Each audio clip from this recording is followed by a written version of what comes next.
देखिए हर खबर यहीं पर, सब्सक्राइब कीजिए TV9 भारतवर्ष। स्वागत है आपका TV9 भारतवर्ष पर। इस वक्त हमारे साथ जल शक्ति मंत्री गजेंद्र सिंह शेखावत जी मौजूद हैं और जो परिस्थितियां बदल गई हैं पोस्ट कोविड-19 की बात करें, अगर अभी की बात करें तो परिस्थितियां काफी बदल चुकी हैं और ऐसे में लोगों के बीच में जो मैसेज पर्कुलेट कर रहा है वो क्या कर रहा है और वो क्या जाना चाहिए, इसके लिए बेहतर कौन हो सकता है। हमारे साथ खुद मंत्री जी यहां पर मौजूद हैं। सर, आपका स्वागत है TV9 भारतवर्ष में, समय निकाला आपने हमारे लिए। धन्यवाद निशांत जी। सर, पहला सवाल तो ये है कि जो कोविड-19 का सिनेरियो हुआ है, कोरोना वायरस का, तो आपके अगर मंत्रालय की बात की जाए तो उसमें कुछ एक्सपेंडिचर्स या उसमें नौकरियों को लेकर आपको लगता है कि उस पर कोई इम्पैक्ट आएगा आने वाले समय में? देखिए, मूल रूप से जल संविधान प्रदत्त व्यवस्था के अनुरूप राज्य का विषय होने के कारण से हमारे यहाँ डिपार्टमेंट का हॉरिजॉन्टल एक्सपेंशन कंपैरेटिवली बहुत कम है, लेकिन विषय क्योंकि बहुत बड़ा है और माननीय प्रधानमंत्री जी का संकल्प देश के सामने है कि जिस तरह से पिछले 5 वर्ष के शासनकाल में उन्होंने साधारण मानवी के जीवन में परिवर्तन लाने के विशेष निर्णय किए थे और उन सारी योजनाओं को लगभग 100% की सफलता के साथ में लक्ष्य बना करके पूरा किया था। चाहे वो साधारण मानवी को घर देना हो, चाहे घर में गैस का चूल्हा देना हो, या घर में शौचालय देना हो, घर में बिजली का कनेक्शन घर घर तक पहुंचाना हो, या बैंक का अकाउंट खोलना हो, और उस सब के माध्यम से महिलाओं के जीवन में विशेष रूप से परिवर्तन हम सब ने देखा। उससे आगे बढ़ कर के माननीय प्रधानमंत्री जी ने इस बार शासन सत्ता में आने के बाद में पहले स्वतंत्रता दिवस पर देश को संबोधित करते हुए कहा कि 70 साल तक तमाम सरकारों ने, राज्य की सरकारें हो या देश की सरकारें, उन सब ने जितने एफर्ट्स किए हैं उसके बावजूद भी हम अभी तक केवल 18% ग्रामीण घरों को ही पीने का पानी नल के माध्यम से पहुंचा पाए।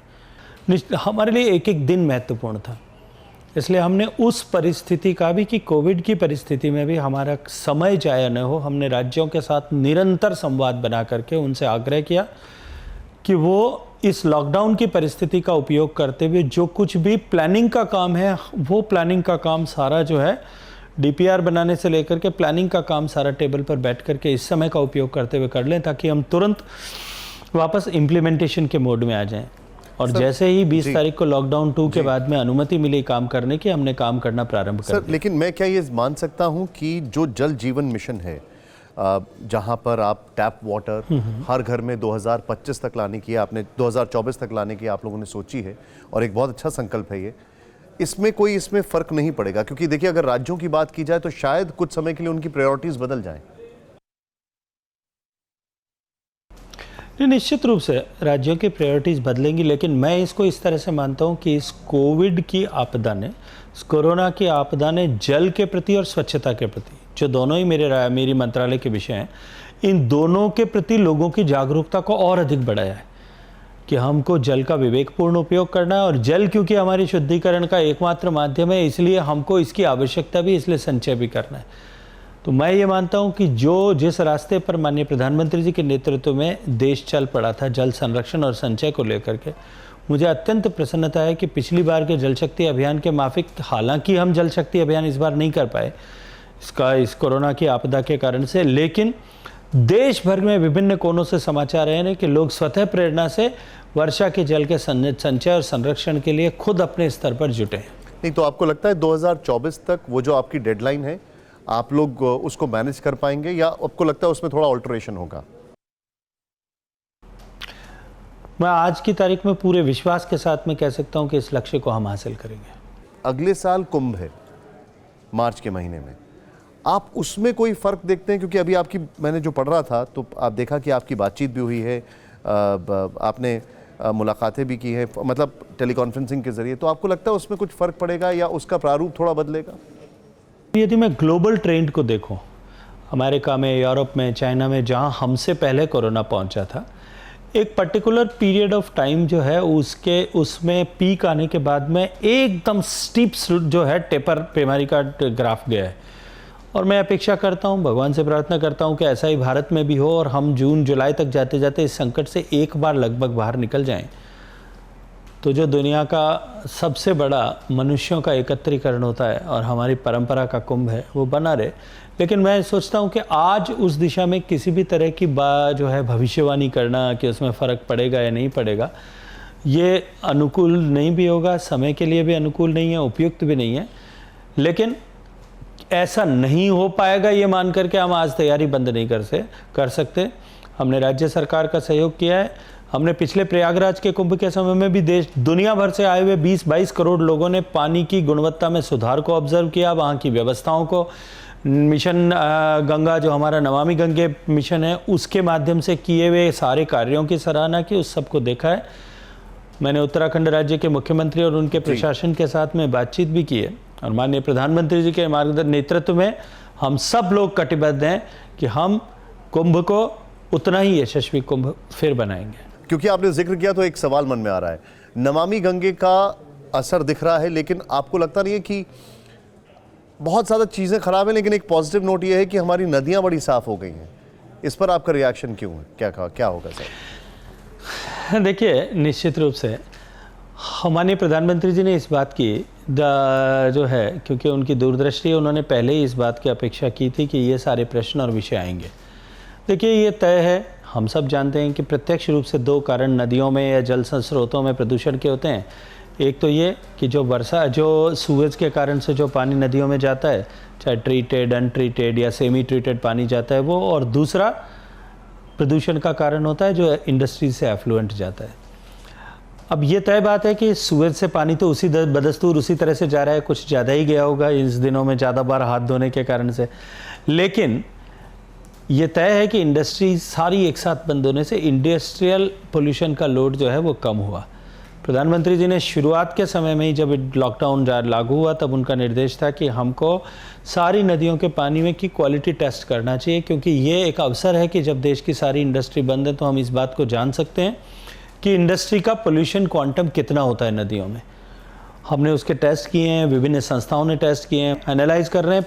मोटे तौर पर मैं ये कह सकता हूँ कि निश्चित रूप से कुछ फ़र्क तो पड़ा ही होगा, लेकिन मैं ये मानता हूँ कि यदि मैं गंगा और यमुना के परिप्रेक्ष्य में बात करूँ तो उसमें जो मेजर चेंज आया है वो पिछले 5 साल में माननीय प्रधानमंत्री जी के नेतृत्व में हमने जो मिशन नमामि गंगे के अधीन काम किया है उसके कारण से आया है। ये अलग बात है कि हमने उसको इस तरह से ऑब्जर्व किया है। और इसके अतिरिक्त भी इस लॉकडाउन के समय में जो तीसरा हमारा पोल्यूशन का सबसे बड़ा कारण होता है, क्योंकि हमारी नदियाँ और विशेष रूप से गंगा और यमुना ये जीवित नदियाँ हैं, हमारा इनके साथ में लिविंग रिलेशनशिप है।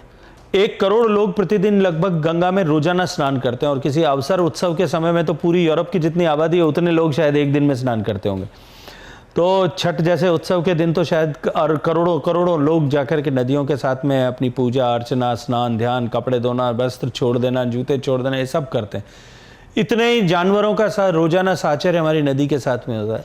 इस लॉकडाउन के कारण से इस सब पे भी रोकथाम लगी थी, इससे पर भी रुकावट आई थी।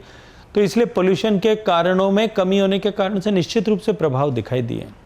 एक पाकिस्तान की तरफ से एक आरोप लग रहा है और उनका ये कहना है कि भारत ने 14,000 क्यूसेक पानी जो है चिनाब का वो रोक दिया है, और वो ये कहते हैं कि ये रोकने के बाद ये जो पानी है भारत ने डाइवर्ट कर दिया है बगलियार और रैटल डैम्स में।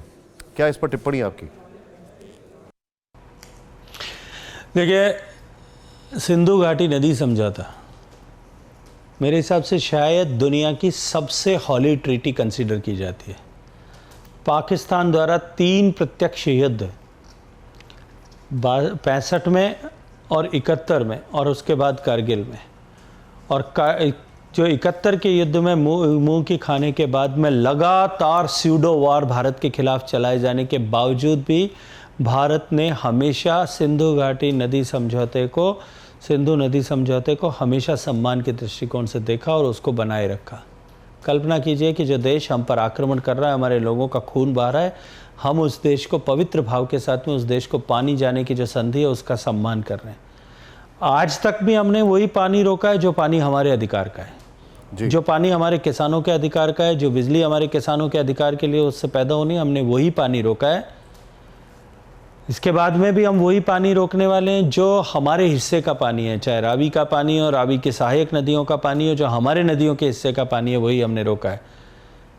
लेकिन जैसा प्रधानमंत्री जी ने खुल करके ये बात कही थी कि पानी और खून साथ नहीं बह सकता, क्या बात है। पाकिस्तान को निश्चित रूप से इस बात के लिए विचार तो करना ही चाहिए। बहुत खूब सर, मैं अब आपके गृह राज्य में जाऊंगा और मैं आपसे ये चीज़ जानना चाहूँगा कि मुख्यमंत्री अशोक गहलोत वो बार बार ये कह रहे हैं कि हमें जो असिस्टेंस है केंद्र सरकार की तरफ से वो नहीं मिल रही। जहाँ तक केंद्र सरकार के द्वारा असिस्टेंस का विषय, माननीय प्रधानमंत्री जी ने तो पहले दिन जब ये लॉकडाउन लागू हुआ उसके साथ ही गरीब कल्याण पैकेज लागू किया था। 1,72,000 करोड़ रुपए का पैकेज दिया गया। जब प्रवासियों का इशू आया, राजस्थान के मुख्यमंत्री सबसे अगुआ बन करके खड़े थे कि बसों की परमिशन दी जाए, बसों की परमिशन नहीं दी जा रही है, हमारे पास में 4,000 बसें तैयार खड़ी हैं, हमको तुरंत परमिशन दी जाए ताकि हम प्रवासियों को ला सकें।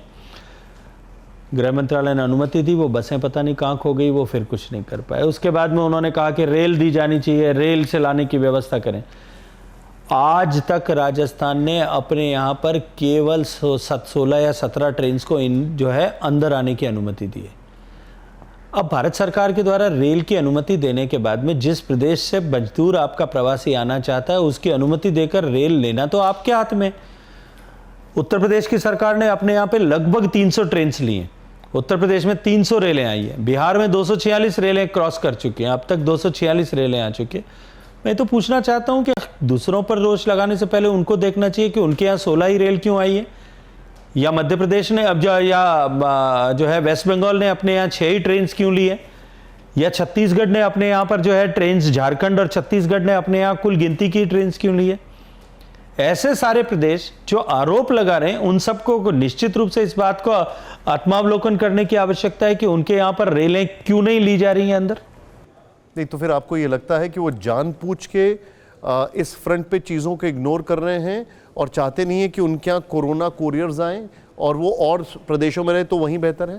तो ये तो अमानवीयता की पराकाष्ठा है कि अपने मजदूर, अपने प्रवासी, अपने राजस्थान के लोग, अपने प्रदेश के लोग जो बाहर हैं, वो यदि इस समय में, इस संकट के समय में अपने घर आना चाहते हैं और वो अगर ट्रेन की सुविधा उनको मिल गई, उसके बाद में भी उनको लाने में अगर नए सरकार, राज्य सरकारें अपनी किसी मजबूरी के कारण से जो है उसमें कोताही करे, तो ये मुझे लगता है कि जनता सब कुछ देख रही है और अंततः उनका जवाब जनता को देना ही पड़ेगा। गजेंद्र सिंह शेखावत जी, आपका बहुत बहुत शुक्रिया, आपने समय निकाला, हमसे बातचीत की। अड़ी सोमवार से शुक्रवार शाम 6 बजे सिर्फ TV9 भारतवर्ष पर।